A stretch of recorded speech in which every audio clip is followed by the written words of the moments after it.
जय श्री राधे कृष्णा। ओम कुकरेजा चैनल पर आपका हार्दिक स्वागत है। हरि अनंत हरि कथा अनंता में आज सुनिए अनजाने में किए हुए पाप का प्रायश्चित कैसे होता है। बहुत सुंदर प्रश्न है। यदि हमसे अनजाने में कोई पाप हो जाए तो क्या उस पाप से मुक्ति का कोई उपाय है?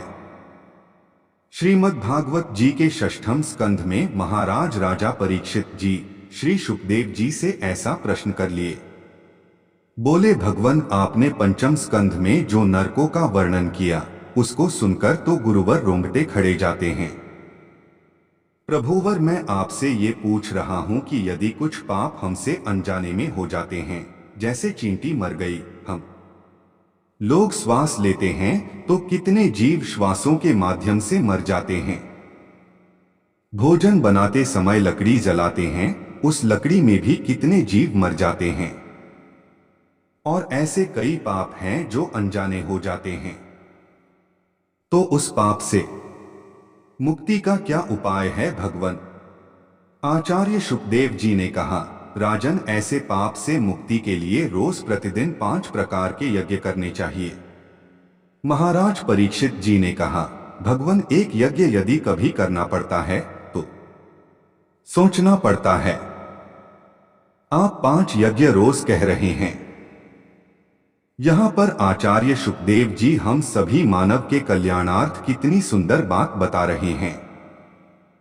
बोले, राजन, पहली यज्ञ है, जब घर में रोटी बने तो पहली रोटी गौ ग्रास के लिए निकाल देना चाहिए।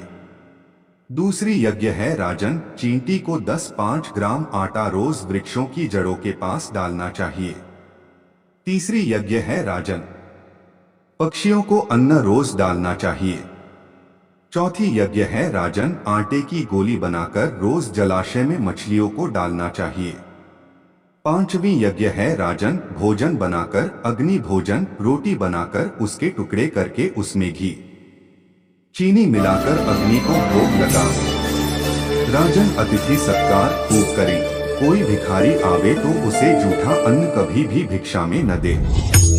राजन, ऐसा करने से अनजाने में किए हुए पाप से मुक्ति मिल जाती है। हमें उसका दोष नहीं लगता, उन पापों का फल हमें नहीं भोगना पड़ता। राजा ने पुनः पूछ लिया, भगवान, यदि गृहस्थ में रहकर ऐसी यज्ञ न हो पावे तो और कोई उपाय हो सकता है क्या? तब यहाँ पर श्री सुखदेव जी कहते हैं, राजन, कर्मणा कर्म निर्हारो न ह्यत्यंतिक इष्यते अविद्वद्धिकारित्वात् प्रायश्चितं विमर्शनम। नरक से मुक्ति पाने के लिए हम प्रायश्चित करें। कोई व्यक्ति तपस्या के द्वारा प्रायश्चित करता है, कोई ब्रह्मचर्य पालन करके प्रायश्चित करता है, कोई व्यक्ति यम नियम आसन के द्वारा प्रायश्चित करता है। लेकिन मैं तो ऐसा मानता हूं, राजन, केचित् केवल्या भक्त्या वासुदेव परायण है। राजन, केवल हरि नाम संकीर्तन से ही जाने और अनजाने में किए हुए को नष्ट करने की सामर्थ्य है। इसलिए हे राजन, सुनिए, श्वास श्वास पर कृष्ण भजी वृथा श्वास जनिक होय, न जाने या श्वास की आवन होय न होय। राजन, किसी को पता नहीं कि जो श्वास अंदर जा रही है वो लौटकर वापस आएगी कि नहीं।